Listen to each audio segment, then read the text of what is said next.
গত ৫ জানুয়ারি ইলিয়াস হোসাইনের ইউটিউব চ্যানেলে সরাসরি আলোচনায় যুক্ত হন মেজর ডালিম বীর উত্তম। বহুল আলোচিত ওই সরাসরি টক শোটি বাংলা কন্টেন্টের ইতিহাসে রেকর্ড করে। একই সঙ্গে সর্বোচ্চ ৮ লাখ মানুষ সরাসরি দেখে টক শোটি। সব মিলিয়ে ১,২০,০০,০০০-এরও বেশি মানুষ দেখেছে ইলিয়াস হোসাইন ও মেজর ডালিমের আলোচনা অনুষ্ঠানটি। মেজর ডালিমের পর এবার ইলিয়াস হোসাইনের ইউটিউব চ্যানেলে সরাসরি যুক্ত হতে যাচ্ছেন দেশের আরেক সূর্য সন্তান রাশেদ চৌধুরী।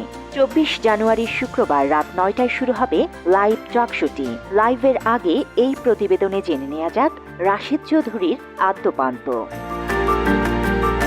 প্রায় ২০০ বছর শাসনের পর দক্ষিণ এশিয়ায় যখন ব্রিটিশ রাজের সূর্য প্রায় অস্তমিত, তখন বাংলার এক পাড়াগাঁয়ে বাংলা সালের প্রথম দিন উদিত হয় একখানি সূর্যকণা।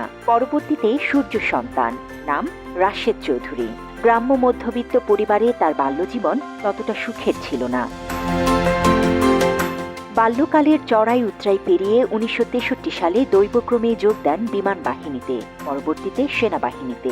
৭১-এ পশ্চিম পাকিস্তানের সেনা ক্যাপ্টেন ছিলেন তিনি। পূর্ব পাকিস্তানের হত্যাযজ্ঞের কাহিনী জেনে প্রতিজ্ঞা করলেন দেশের স্বাধীনতা যুদ্ধে যাবেন। কয়েকটা বিফল চেষ্টার পর লাহোর অঞ্চল থেকে মরিয়া হয়ে জিপ চালিয়ে সেনা অবস্থানের মধ্য দিয়ে শত বাধা বিপত্তি পেরিয়ে পালিয়ে যান ভারতে।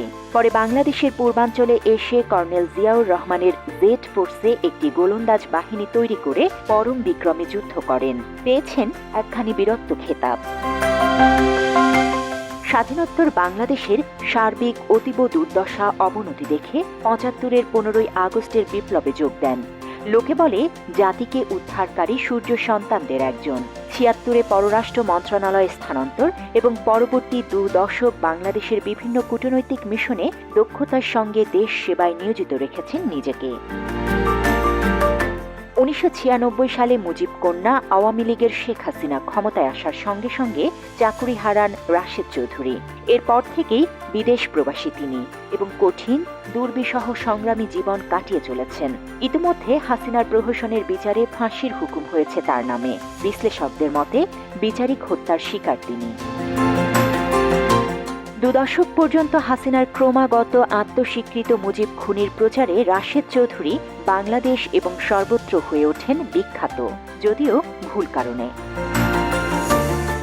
সৃষ্টিকর্তার অসীম মেহেরবানিতে সাবেক লেফটেন্যান্ট কর্নেল এম রাশেদ চৌধুরীর রয়েছে পতিপরায়ণ স্ত্রী, আদরের অনুগত ২ ছেলে ও প্রাণাঞ্চল ৩টি নাতি নাতনি। তার লেখা প্রথম ৩টি বইয়ের পেছনের মোড়কে তাদের পিতা ও দাদার প্রতি গভীর গর্ব, শ্রদ্ধা ও ভালোবাসার কিছুটা নিদর্শনের দেখা মেলে।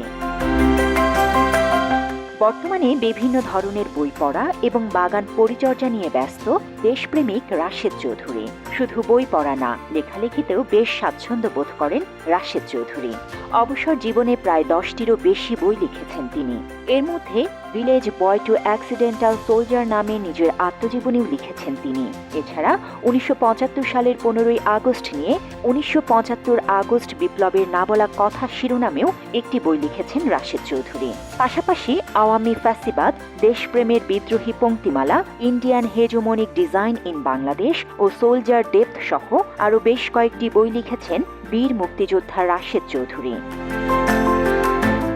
এছাড়া বিএনপির প্রতিষ্ঠাতা শহীদ প্রেসিডেন্ট জিয়াউর রহমানকে নিয়ে একটি বই লিখেছেন Rashed Chowdhury. President Ziaur Rahman legendary leader of Bangladesh নামে ওই বই লিখেছেন তিনি। মুক্তিযুদ্ধ পরবর্তী শেখ মুজিবের কুকীর্তি ও বাকশালী শাসন ব্যবস্থা নিয়ে a soldier and a war within post independence of Bangladesh নামেও একটি বই লিখেছেন রাশেদ চৌধুরী।